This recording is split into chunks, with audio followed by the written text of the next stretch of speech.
Okay, sagutin natin ito. What is the area within the curve? R squared is equal to 16 cosine theta. Alamin mo natin kung ano yung numerical coefficient ng ating period. So, 1. Di ba may 1 theta yan? Therefore, yun yung magiging denominator natin. Ang numerator natin is in 90 degrees. Okay, sabihin 90 degrees. Tapos, gawin natin rad. Apply natin. Magiging pi over 2. Therefore, alpha natin is negative pi over 2. At ang beta natin is pi over 2. Ang formula ng curve na area is, kapag trigonometry, is integral area is equal to integral from beta, alpha to beta,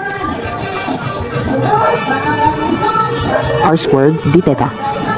Therefore, a is equal to from negative pi over 2 to pi over 2, r squared given na 16 cosine theta, d theta. Okay, from 16 cosine integral nyan, make sure na nakarad kayo, nakarad mode, from negative pi over 2 to pi over 2. Kasi kapag naka-degree mode yan, automatic mali magiging sagot ninyo. Yan, 32 square units ang sagot natin.